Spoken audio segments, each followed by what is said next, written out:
Hello friends, welcome to NRSolution। NRSolution को subscribe करने के लिए यहाँ क्लिक करें और साइड में जो बेल आइकन है उसको क्लिक करना ना भूलें।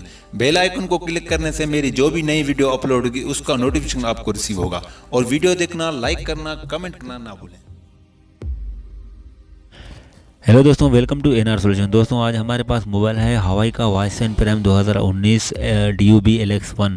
इसमें जो मसला है, अपडेट करने की वजह से या गलत फ्लैश फाइल लगाने की वजह से इसमें जो लोगों पे हैंग हो जाता है और हम जो भी इस फाइल इसमें अपडेट डाल रहे हैं सिक्योरिटी रीज़न की वजह से ये एरर दे रहा है, कोई भी फाइल नहीं उठा रहा है। दोस्तों इसका जो मसला है वो हमें कैसे हल करना होगा, इसके लिए आप वीडियो को कट मत करें, फुल वीडियो देखना।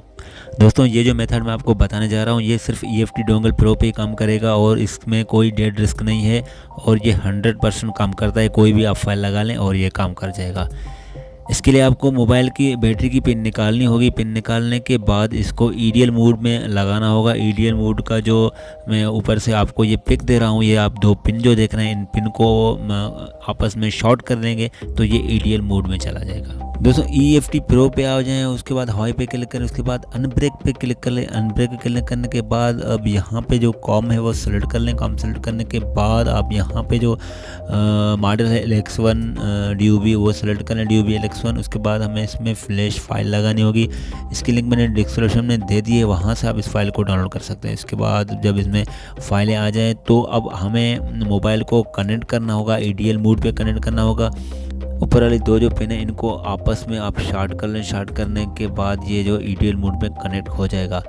अब हम चलते हैं डिवाइस मैनेजर की तरफ और डिवाइस मैनेजर में हम इसको EDL मोड पे कनेक्ट करेंगे तो हमें पता चलेगा कि ये कनेक्ट हो गया है नहीं हो गया है। इसकी जो QLM की जो काम है वो डिवाइस मैनेजर पे शो होती है। डिवाइस मैनेजर में जाने के बाद आप इसके जो दो पिन हैं इसको शॉर्ट कर लें और USB केबल लगा लें।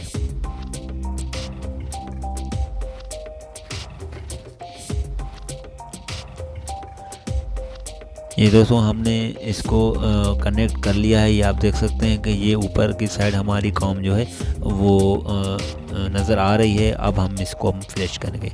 अब कुछ नहीं कर रहा है, सिंपल है, सिर्फ स्टार्ट बटन पे क्लिक करना है। स्टार्ट बटन पे क्लिक करने के बाद इसकी थोड़ी सी 2 या 3 MB की फ़ाइल है, बूट फाइल, वो डाउनलोड होगी।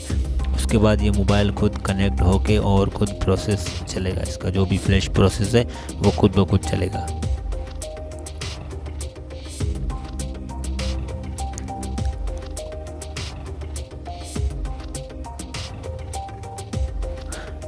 दोस्तों ये इसका फ्लैश प्रोसेस जो है वो चल गया है। अभी जो है हमें इसकी बैटरी की पिन डालनी होगी। बैटरी की पिन डालने के बाद ये फर्स्ट बूट पे चला जाएगा। फर्स्ट बूट पे जाने के बाद इसका जो फ्लैश है, जो फाइल है, वो इसमें राइट होना शुरू हो जाएगी।